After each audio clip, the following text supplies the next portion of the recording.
ओम तत्सत्य महाराज दादो नमो नमो निरंजनम नमस्कार गुरुदेवता वंदनम सर्वसाधवा प्रणामं पारंगत।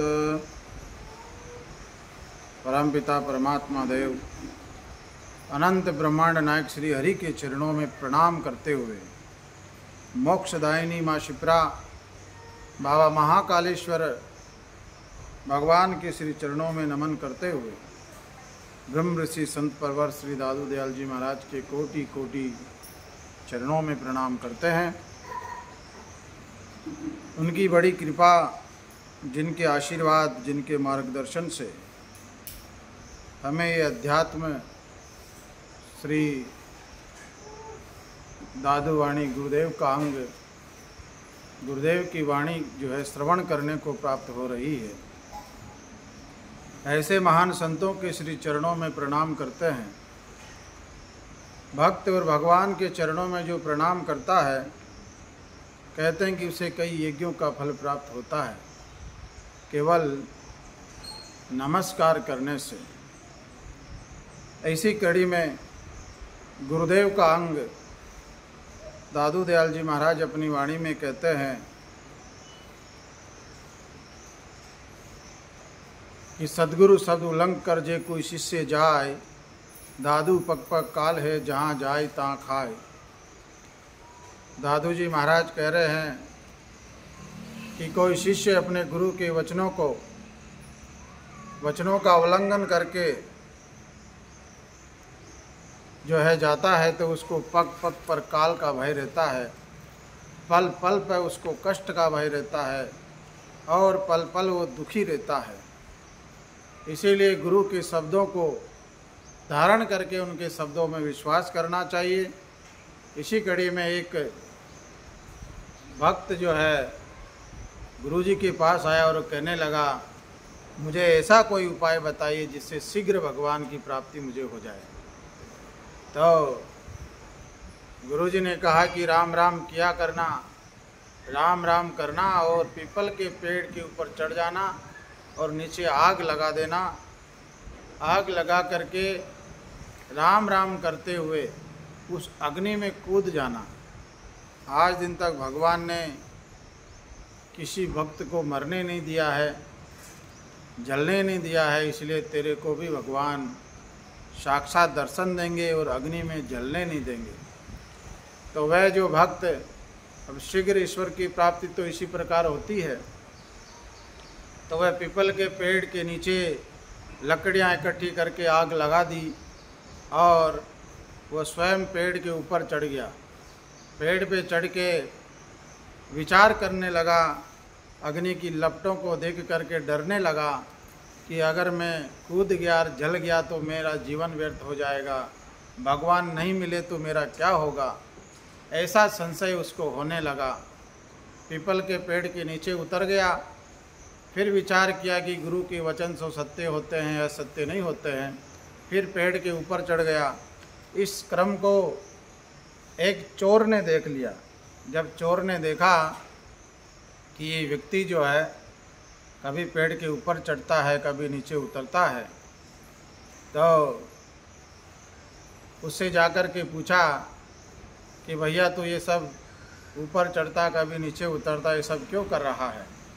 तब उसने कहा कि मेरे गुरुजी के वचन पर मुझे संदेह है कि मैं इस अग्नि में कूदूंगा तो भगवान मुझे मिलेंगे या नहीं मिलेंगे।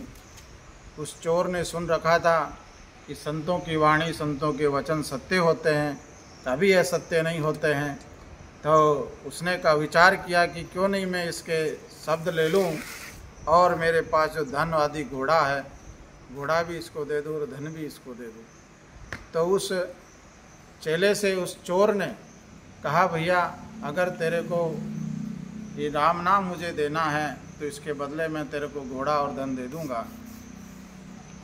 तब उसने कहा कि भगवान तो ना जाने कब मिलेंगे या नहीं मिलेंगे, लेकिन ये धन दान और घोड़ा मुझे मिल जाएगा तो खूब तो घोड़े पे बैठ के घूमूंगा और धन का खूब उपभोग करूंगा। इसलिए उन्होंने कहा चोर से कि तू मेरे को घोड़ा दे दे और धन भी दे दे और मेरे इसके बदले मेरा जो नाम दिया गुरुजी ने वो नाम मैं तेरे को दे देता हूँ, मुझे तो गुरुजी के नाम में संशय है। तो उसने ले लिया, घोड़ा पे बैठ करके अपने नगर की ओर जाने लगा। जब वो पहुँचा तो इधर जब चोर ने पिपली के पेड़ पे चढ़ करके अग्नि में कूदा कि हे भगवान तुम ही शरणागत, हमें दर्शन दो, हमें दर्शन दो, ऐसा प्रार्थना करके जब कूदा तो भगवान ने बीच में ही उसको जेल लिया, अग्नि में जलने नहीं दिया। भगवान ने उस चोर को साक्षात दर्शन दे दिए। तो और इधर जो है जिसने इस राम नाम को बेचा था वह घोड़ा और धन जो है वो चोर राजा के यहाँ से चोरी करके लाया था। राजा के कर्मचारी इस घोड़े के खोज ढूंढते ढूंढते उसके घर पे पहुँच गए और घोड़ा और धन, माल और मुलजिम दोनों पकड़ा गए। उसको मार पटकते पटकते जो है उसको मारते मारते राजा के दरबार में लेके आए और धन भी उसका छीन लिया, घोड़ा भी छीन लिया। कई यातनाएं उनको सहना पड़ी। कहने का क्रम यह है कि गुरु के वचनों में जो संदेह करता है, गुरु की वाणी में जो संदेह करता है, उस व्यक्ति का कभी भला नहीं हो सकता है। अगर कोई चोर भी गुरु की वाणी पे विश्वास करे, भजन करे, भगवान का नाम ले, तो जो है वो भगवान को प्राप्त हो सकता है। ऐसा परमात्मा की वाणी, भगवान का नाम, गुरु के वचनों में इस प्रकार विश्वास करके जो भगवान का भजन करता है, चोर की तरह भी अगर आप विश्वास कर सकते हैं तो भगवान जरूर आपको प्राप्त होंगे। और जो संशय रहित रहता है, जो संशय रहित कोई भगवान मिलता है, जिसके अंदर संशय रहता है उसे कष्ट ही कष्ट भोगना पड़ता है। तो इस पे महाराज कह रहे हैं कि सुगुरु वचन नहीं सत्य करे, सो कुल कलमस ढोर, जन रागो प्रीति बिन भयो शाह से चोर। साहूकार था, चोर हो गया गुरु के वचनों को नहीं मानने के कारण। इसीलिए अपने सदगुरु के वचनों के ऊपर दृढ़ विश्वास करके भगवान का नाम जपना चाहिए, परमात्मा का नाम लेना चाहिए।